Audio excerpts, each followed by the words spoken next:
feeling today? I too am tired, and so I'm wanting today to be as straightforward as possible. So, any questions before we begin? Anything at all? Alright. My main goal for today is Chapter 3 is about 2D vectors. We've already started talking about them in projectile motion. I'm going to set up a few more details that we'll use for the rest of the week looking at Chapter 3. My main goal for today, though, is to look at one big projectile motion example to make sure you have it in your notes, because it's what we're going to be doing in lab this week. So start talking about it now, so it makes sense later.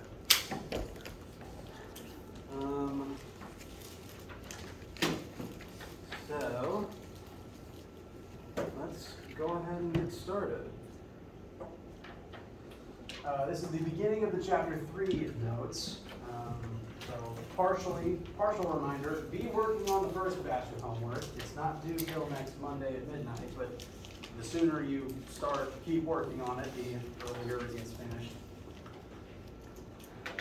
And Chapter 3 is about 2D vectors, not specifically 2D motion. There's lots of different vectors that could be two-dimensional, but we're focusing still on motion for the beginning here. We already began looking at projectile motion as an example of 2D vectors, and so that's where we're going to begin with this. But we're going to also talk about, wow, I apparently can't talk today. We are also going to look at normal vectors that just happen to point in 2 dimensions at once in a straight line. We've kind of looked at that a little bit with trig already. We're going to continue using trig to examine such things and eventually start adding 2-dimensional vectors together as the week goes on. This will help set up what we start talking about next week, which is force and Newton's laws, since all forces are vectors and since many forces tend to point in weird directions. And we will have to add force vectors in addition to motion vectors. So, most of these statements appearing on the board right now are review from what we talked about on Friday. An object can move in 2 different axes at once. Those motions are simultaneous but independent of one another. Examples given included watching an object thrown through the air as it technically falls. The second it leaves my hand, it is falling, even as it moves up and forwards. And now I have to go get my marker.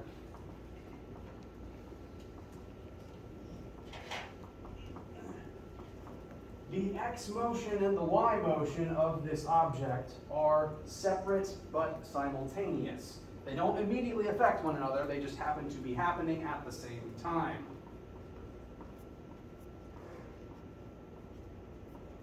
Can you tell I'm sleeping? Similarly, kind of a colloquialism, if you were jumping repeatedly up and down, does that have any effect on how far you move side to side? No. Axes are completely separate from one another. You can be moving in 2 at once. You can also just move in 1 at a time. Because each of our variables, both displacement, velocity, and acceleration, can exist in both axes, and since you can have motion, each of those variables can have simultaneous motion in both axes, we're going to continue the trend we started on Friday, and as we list variables for sample questions, we'll have to list specifically which ones are in the x-axis, which ones are in the y-axis, because you can only use x with x and y with y.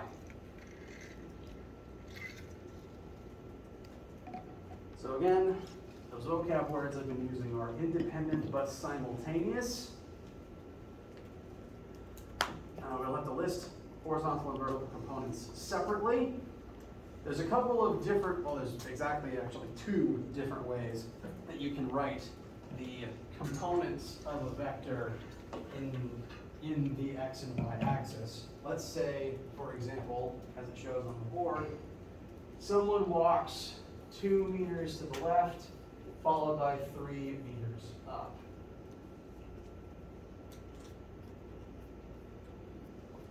If you were to describe the total displacement of this distance traveled, you'd be describing the straight line from start to finish.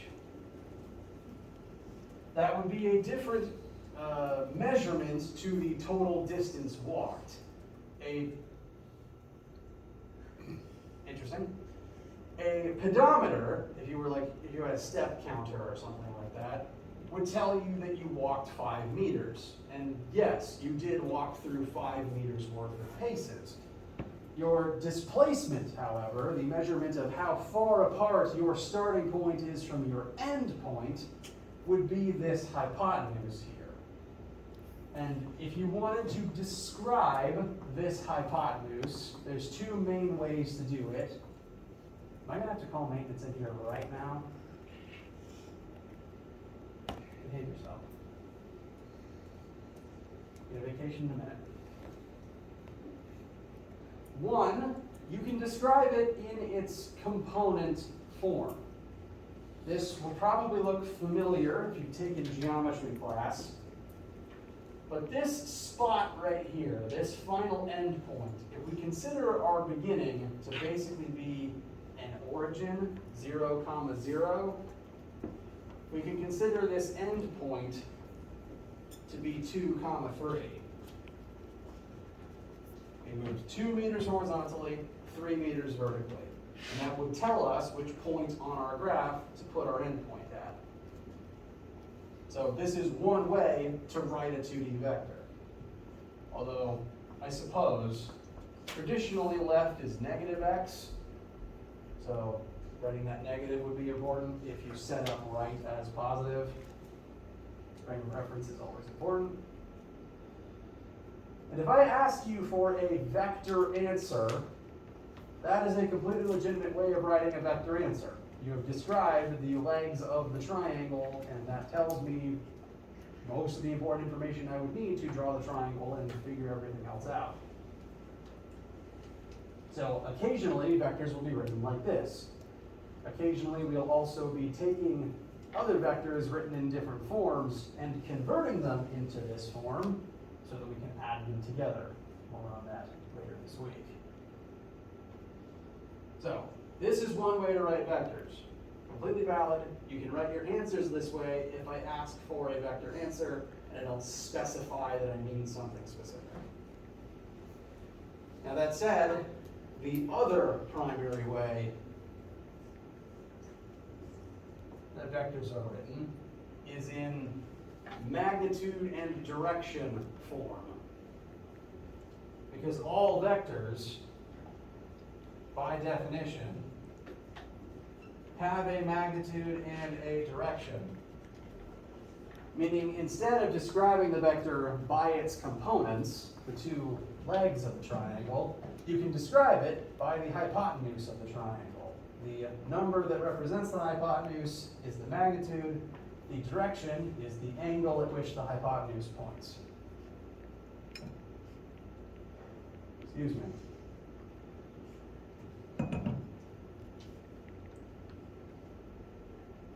I should have worked out ahead of time what the angle and hypotenuse of this triangle are. But hypothetically, if these were the right numbers, you could describe a vector as 4 meters at like 60 degrees north of west. And that is another way that vectors will commonly be written. So it will usually be given either the legs, if written in component form, or the hypotenuse, the magnitude and direction, if it's written in vector form. Now, what I wrote there, just as an example, it's not necessarily representative of the triangle on the board. I just threw numbers in it randomly. 4 meters at 60 degrees. Did I write the degree sign? No, I didn't. 60 degrees north of west. that whole north of west part, I will make sure that makes more sense later in the week. I'm not bringing it up now to try to confuse you. I'm just showing what it will look like as we start talking about it more later, or what it can look like. There's several different ways to describe vector directions, which we will spend half a lecture on together on Wednesday. My main goal for today is to, again, look at a specific projectile motion question to set up for lab this week. Does anyone have any questions about this just the cursory glance at this information for right now?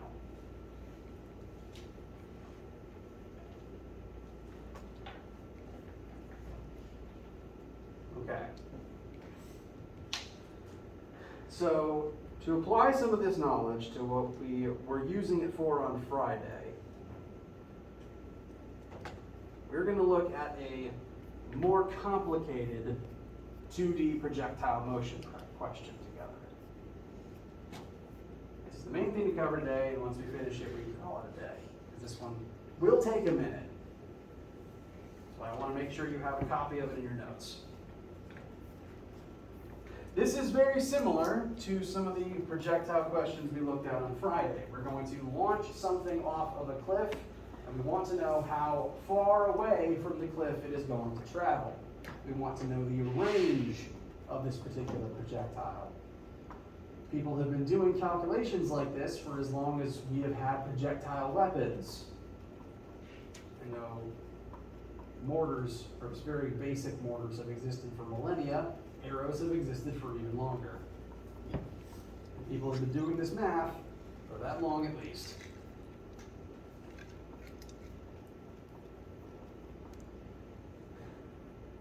So similar setup to one of the ones we've already talked about. The key difference this time, and this is going to cause several problems, is that in this case, we're going to launch at an angle. We're not going to shoot straight horizontally. We're not going to shoot straight up. We're going to shoot at 75 degrees above the horizontal.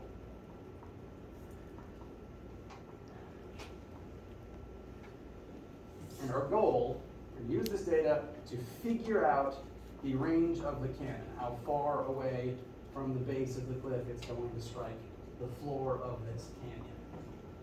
So from here to here is delta x. That's what we want.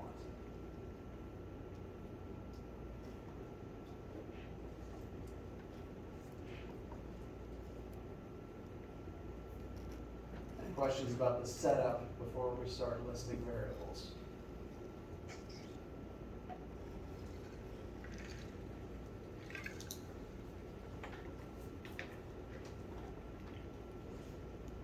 Okay. Yes. Okay, so at the point that we're at right now on that ledge, is that 0, 0, or is that? You could consider it 0, 0, because it is where you and the cannonball begin. For this question, it won't really matter all that much, because delta y is going to be negative 15 regardless of your frame of reference, because the cannonball will end 15 meters below where it begins. And whether or not this is 0 or this is 0 doesn't affect the x-axis at all. So our x displacement will be the same number regardless. So this is a slightly modified version of a different question where it would have mattered, which is why it mentions that line. But in this question, it wouldn't matter. You could set 0, 0 as either here or here, and it wouldn't change anything for this question. Is it because we're only finding the x? Correct. Okay. We're only finding the x. Does that address your original concern? Yeah. Okay. I lose my train of thought sometimes as I'm speaking, and I usually double check to make sure. Any other starting questions before we start using some math? All right. Let's examine the numbers that we're given to begin with. First, let's look at the picture. We're going to start on a cliff 15 meters above where we're going to land. So from start to finish, we don't know what delta x is. The whole point is to solve for it. So delta x is an unknown. Our delta y, meanwhile, again, from start all the way to finish, is going to be negative 15. Because at this point, the x marks the spot that we care about. The cannonball will have descended 15 meters from where it began. However you set up your origin, your grid system for the way that you perceive this particular question, wherever you put the origin, you are 15 meters below where you began. So that could either be you start at 0, you drop to negative 15, negative 15 minus 0 is negative 15, or alternatively, if you start at positive 15 and end at 0, well, that's 0 minus 15, your delta y is negative 15 either way. So we are dropping, I've written negative 15 as our delta y. Now we've also been given our initial velocity, which is a good important number to know. However, this 100 meters per second points at a 75-degree angle, meaning that that 100 is not x or y, it's somewhere in the middle. Part of it is in the x and part of it is in the y, which if you just, is all well and good, except that you can't use that form in your math. We have to use just x pieces with x and just y pieces with y. Yes? So with the negative 15, it's not necessarily, like it's not where it is on the axis, it's just because you dropped 15 meters from this. Yes. I kind of wish I'd set up like a graph grid over top of this. Just in terms of the y-axis, from beginning to end, a lot happens in the middle, but this is always our initial point, whatever part of the trajectory we look at. The initial is unchanged. And if we want to find where we land, that's our final point. At this final position, we're at the bottom. So just vertically speaking, ignoring x and ignoring everything that happens in between, vertically speaking, our final point is 15 meters beneath our initial point.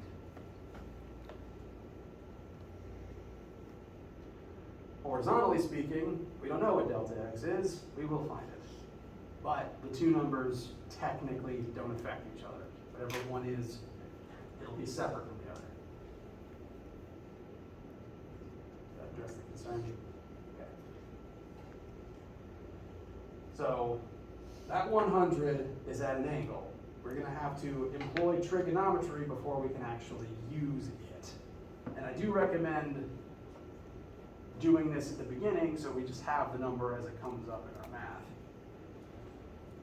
So before, again, 100 is not going into any of our x and y math. We have to figure out the components of this triangle first. The horizontal component will be the x component of the initial velocity. The y leg, the vertical leg, will be the y component of that initial velocity.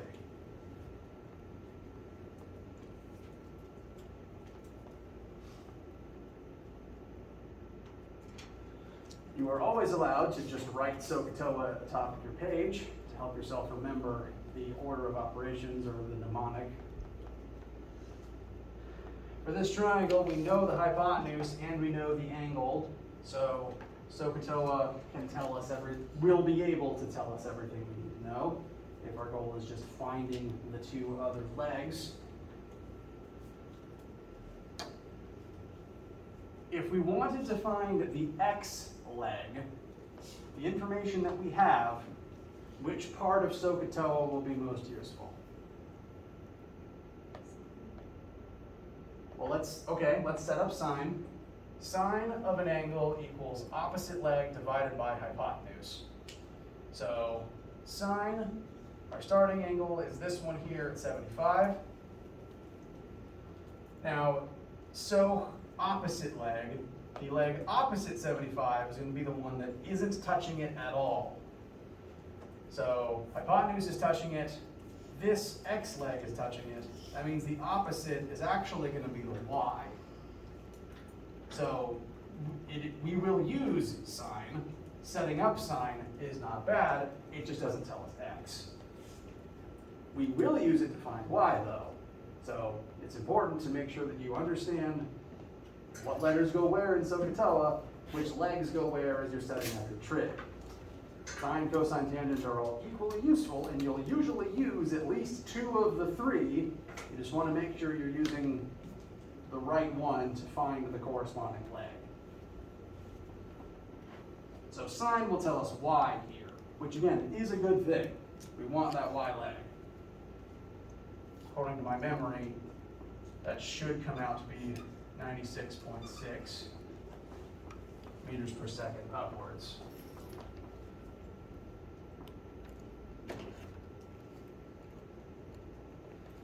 So sine wound up telling us y.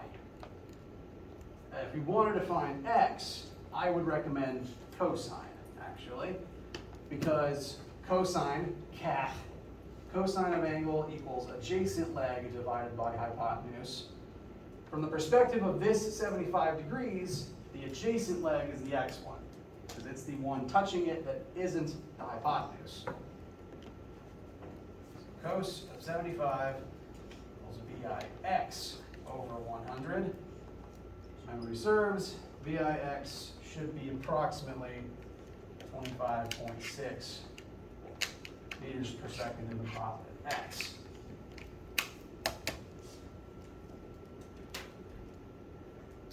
I will note a few things. One, which function you use would switch if you were working from the perspective of the opposite angle. So it would not be wrong to say that cosine could give you x and sine could give you y. It's just a matter of which angle are you working from. You have to determine opposite and adjacent from whichever angle you decide to begin at. And if this one's 75, that one should be 15. So if you want to do it the opposite way, it would be cosine of 15 is y over 100 and sine of 15 is x over 100. To get the like 96.6, since it's, you would have to move the 100 over to get the DIY. Yes. Would you just do sine 75 times 100? Yes, and you want to make sure that it was 100 times sine operator with 75 in it. It is not sine of 75 times 100. I'll show the math there. 100 times sine operator acting upon 75 degrees is equal to VIY. Sine is an operator, it acts on what is inside of it. You do not multiply two things into that operator. It is like square root and square root. Now, if you are working through this and not getting these numbers, your calculator might be in radians mode. You want to make sure, if you're plugging degrees in, you want to make sure it is in degrees mode. Different model calculators swirl that option away in different places. I can help you find that if you need it.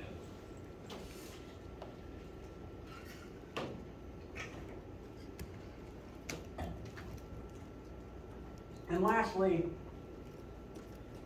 tangent could be useful here, but I wouldn't recommend starting with tangent. TOA, tangent, equals opposite over adjacent. Opposite, well, from our starting, from the 75, which is the one I've labeled, the one I'm working from, opposite is y, adjacent is x. So if you begin with tangent, you won't get any new information because there's still two unknowns in there. But once you find one of the two, then tangent would work for the second one. Yes? Why is the VIX negative? It's not. My equal sign is just funny. Oh, okay. That's my garbage handwriting, I apologize. Yes? Can you just remind me, like, what's the little thing over the Y and the X thing? Yes, this is a shorthand I use to demonstrate that this is a y-axis variable or an x-axis variable. And again, I've had different levels of physics than you. I write this subconsciously. I do it without thinking. It's not something that's required of you, it's just a shorthand that works in my brain. This is just something to show y variable, y vector, x vector. And again, the way that my brain works, that puts an x at the beginning and an x at the end to make sure I don't mix anything up. That's all it is. It's just a vector direction.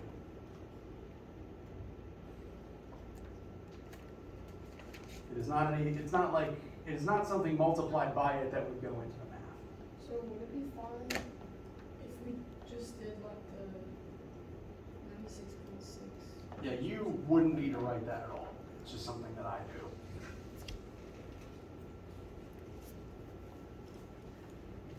Units are important though. You should write those down. Any questions on acquiring these two numbers? Okay, so these are our initial y velocity and our initial x velocity. I've written them over here in our variables list as such. While doing your math, if you wanted to kind of look at this well, I keep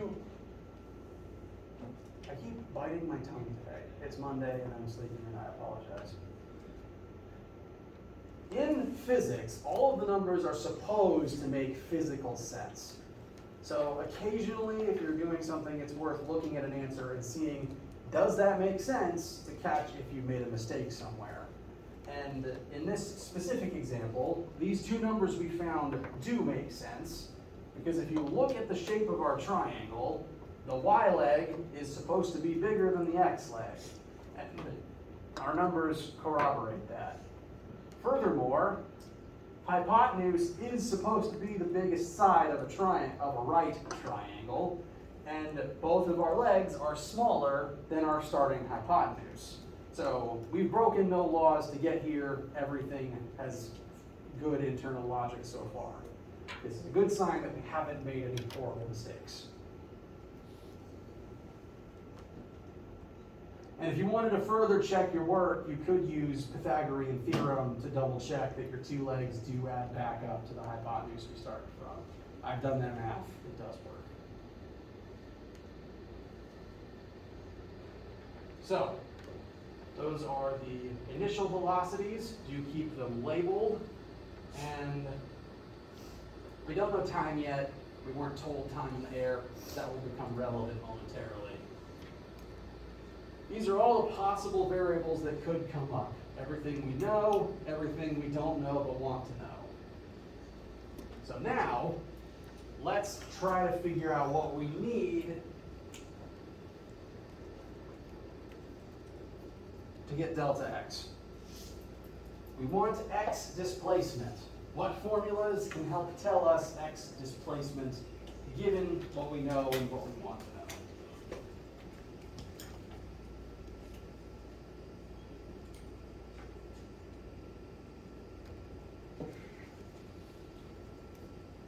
Delta x equals VIX plus 1/2 AT squared. Very good. I realize I kind of gave the game away by leaving it up here from last time. But yes, Formula 3 is the one that I would recommend. And we're going to end up using it twice, once in the horizontal and once in the vertical. You'll see why in a minute.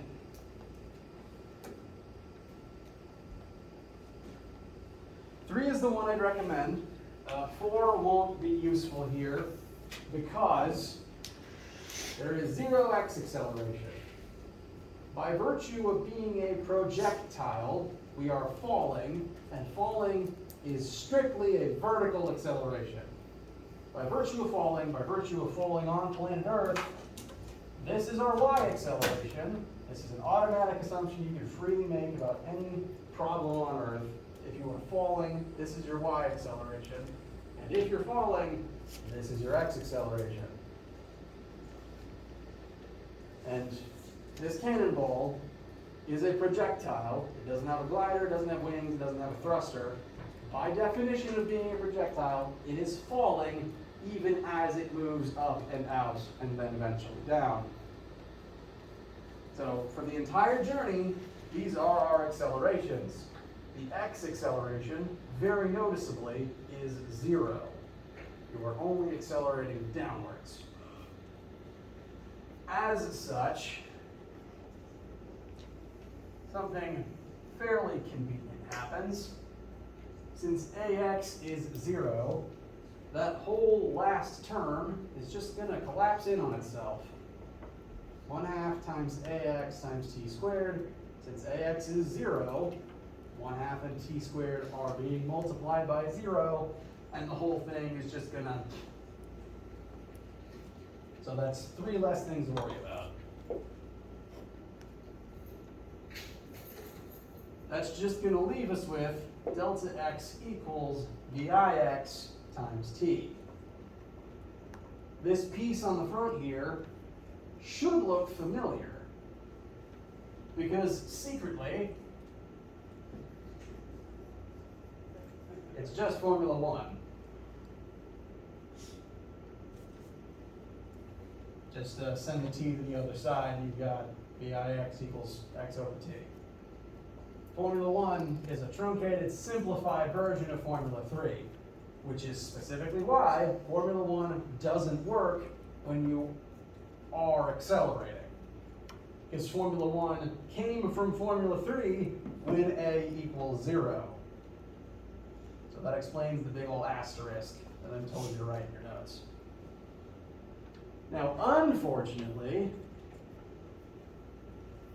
we want delta x, we found vix, we don't know what t is, and to give the game away, there's no formula of the ones we've looked at to find delta x that doesn't have a t in it. Again, this is Formula 1. Formula 1 has a t in it. Formula 2 doesn't have a displacement in it. Formula 4 doesn't have t, but it also has ax in it, and that's another 0, and Formula 4 just evaporates for the same reason that this piece went away. There is no way, the way that I've set this up, to find delta x without knowing time. So we have to find time. And past couple of examples where we've needed to solve for time in a situation like this, I've sort of danced around the fact that you can use a few cheat codes to avoid having to do a quadratic. Now we have to do the quadratic. So make sure this is in your notes, because again, this is basically what you're doing in lab this week.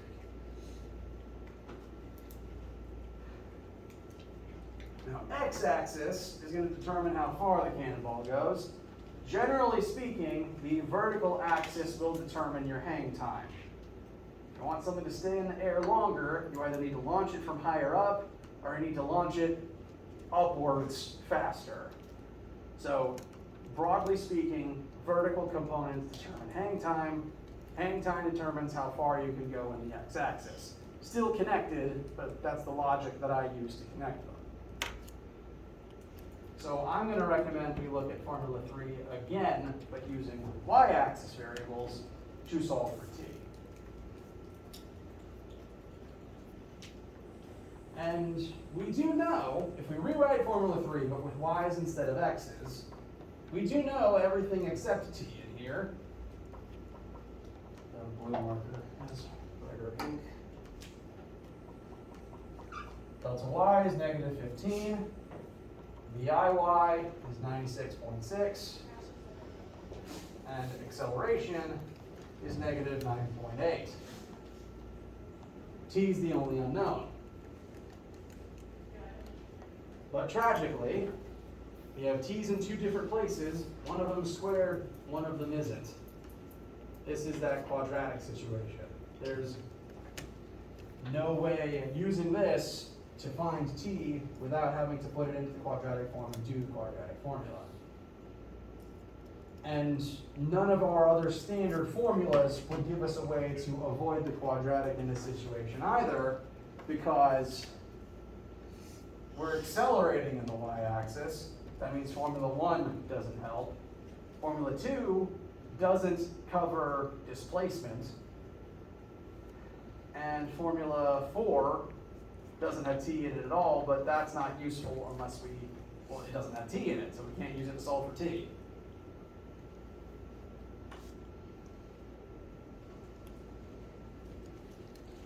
So to make sure that you've got a refresher on how to do the quadratic, we're going to use the quadratic to get through this. First things first is to rearrange it into the form of the quadratic formula. Depending on how much math you've had recently, or whether or not you've intentionally blocked this from your memory, which I wouldn't blame you for, this may look more or less familiar.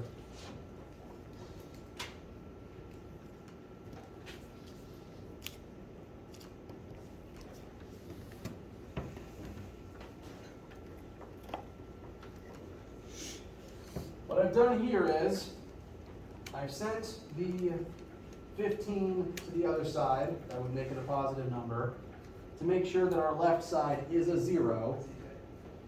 I've simplified 1/2 of negative 9.8 down to just negative 4.9, and I've rearranged all of the things on the right side to be in the order of constant times variable squared, plus constant times variable, plus constant no variable.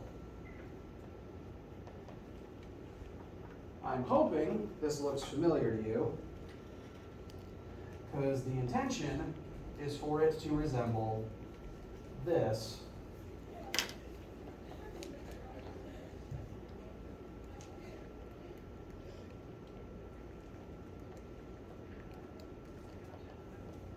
So I've intentionally rearranged our starting formula into this form to line up with this formula here. Now, I suppose if I've been saying quadratic over and over again, that might not mean anything if you've never actually dealt with this. I'd be surprised if you haven't dealt with this, but everyone has their own math journey and I shouldn't make assumptions. I've arranged it into this form because when you get something into this form, there's no easy way to just rearrange this to get t equals. But if you can get it into this form where you got a constant times your variable squared plus a constant times the unsquared variable plus a constant with no of that variable, then whatever your constants are, first constant a here corresponds to the number being multiplied times variable squared, b corresponds to the constant times just variable, and c corresponds to the constant with no variable. Once you get it into this form, you can plug those three constants into this, commonly referred to as the quadratic formula. If you've seen it before, you may have been taught, you may have sung it in the form of a song to help yourself remember it. I will just give it to you. You're allowed to sing, but I will never hide the formula from you, and you won't have to, what am I trying to say? This is the kind of thing that will be on your formula sheet. You can use your mnemonic devices if you want to, but I will never hide a formula from you. Once you get it into that form, you can plug A, B, and C into this thing, and that will tell you the two values that will solve this equation for t. That's the other unfortunate thing about the quadratic. It gives you two answers. There's two different things you can plug in for t that will make this equation work out the correct way. Now in math class, you just have to find two of them and give both of them. In physics class, since the goal is for every number to make physical sense, one of them won't make any sense, and we can just throw that one in the trash can and use the one that does make sense. I promise you, it'll be very obvious which one will be the one to keep. Any questions about getting to this point? We will now utilize this principle together.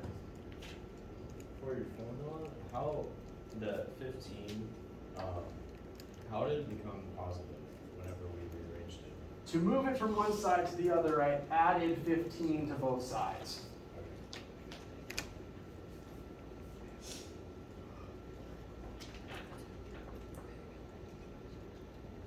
So, we want to plug things into this formula. B is again the value that is multiplied by just t by itself. So, negative 96.6 plus minus square root of 96.6 squared minus 4 times A. A is the value times t squared. That's negative 4.9. The negative is attached. The negative is a part of the constant, so that comes in with the 4.9. C is the value that's hanging out all by itself without a t, and then 2 times A at the bottom. This whole thing is a doozy. If your calculator has a quadratic function in it, you're allowed to use it. However, A, I'm contractually obligated to show working it out anyway, for those who don't have that button, and B, my calculator's quadratic function stopped working when I was in high school, so I've had to do it by hand ever since. So I kind of don't trust technology to do this thing for me, and I have to do it by myself. If you do write it out by hand, I recommend doing one step of algebra at a time to make sure you don't lose a number. That said, I am awful at actually doing every single step one piece at a time, but I'm going to try. 96.6 squared. 9,331 point change. 4 times, negative 4 times negative 4.9 times 15 is positive 294, which is nice. Negative times a negative cancels, meaning there's no negatives under that square root, meaning we don't have to deal with imaginary numbers. I don't like imaginary numbers, they make everything harder. But did you say negative 4.9? Negative 4 times negative 4.9 times 15 is positive 294. Is 4.9 half of 9.8? It is, yes. Is it because we're just doing the first half of the problem?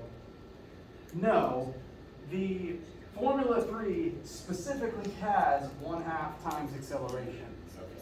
And this is the term with the t squared attached to it. A refers to everything being multiplied by the squared variable. So everything carries through when we... Right. Oh, okay. So A is equal to 1/2 times acceleration. It's not just one or the other. Both pieces and the negative come through.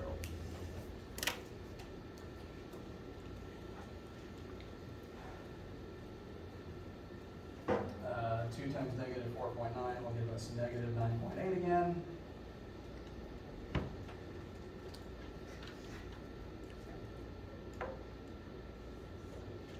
Inside of that square root, 9,331.6 plus 294 gives 9,625.6. All again over negative 2.8. Now I'm going to compress the square root. Negative 96.6 plus minus, I believe that's 98.11 divided by negative 9.8. All of that compression has brought us here. I haven't simplified it any further because this is the step where the plus minus comes into it, and you have to do it once with a plus to get one answer, once with a minus to get the other.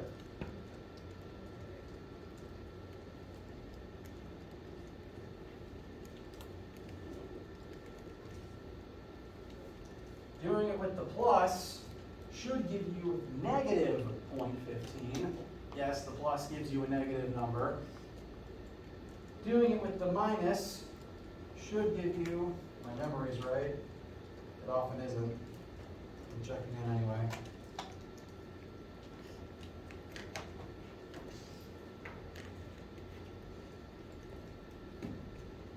Oh yeah, I did do it wrong. Whoops, my whole last class got a bad answer. That's a problem.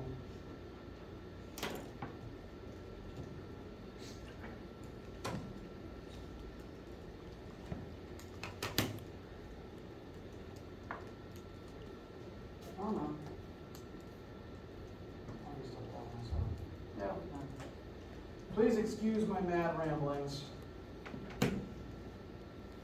If you use the minus, your answer is positive 19.86 approximately. Does anyone disagree with getting these two numbers? Yes. What's your like margin for like decimals and stuff? That's a very good question, because I'm very inconsistent about it.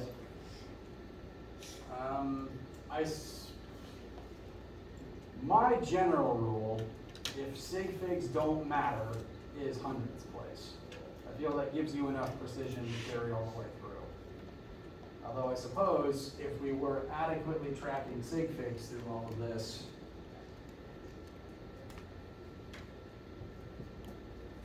we would only keep 2 sig figs. So this number would be the same, but this would round to 20. But I habitually keep to the hundredths place. That's just my habit. If I'm not actively tracking sig figs. Does that answer the question? Okay. Any issues getting these two numbers? All right. Like I said, quadratic always gives you 2 answers. And in physics, most of the time, one of them won't make any sense. Given that we're solving for time, which one doesn't make any sense? The negative. Negative time isn't a thing.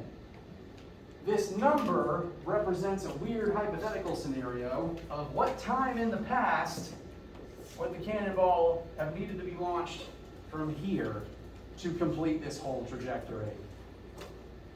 Again, that makes no physical sense because you don't have backwards time, and that would be inside the cliff, so that's the number we throw in the trash can. We keep the positive 20 seconds, because that's the one that makes physical sense. It would take about 20 seconds for this thing to rocket into the sky and then swan dive into the canyon, which is pretty good hang time. Not fast enough to break the sound barrier, but pretty quick.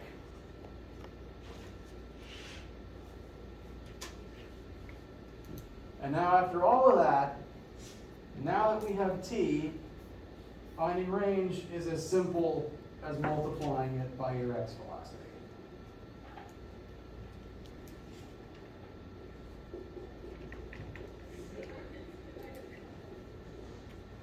And if memory serves, it gives you about 500 meters, which is a pretty good shot, actually.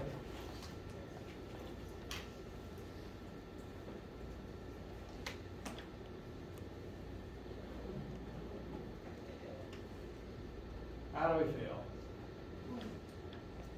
Mostly nodding, good to see. Glad math hasn't given anyone hives. This is arguably the most difficult type of projectile motion question. The situation that forces you into a quadratic. The exact situation that makes it so hard is launching at an angle from a different height from where you land, and you don't know what time is. That's what makes it tricky.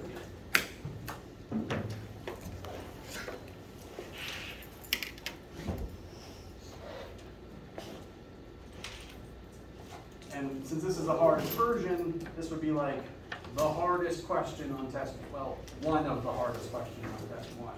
I don't make all the questions super hard, like on a 110-point test, there's like 8 questions, maybe 2 of them are worth 20 points. This would be one of them. Yes? So for tests, what, like if you gave this question and it was set up like this, it wouldn't be like multiple choice or anything, would it? No, all the test questions are either very short concept questions where you write a sentence as an answer. I don't grade for complete sentences. Or math questions. The closest thing to multiple choice would be, which of the following statements are laws of motion? But I prepare study guides to help you get through that. Anything else? All right, let me know if you have any questions. Do come to lab this week. Bring these notes specifically to lab this week, and have a wonderful day.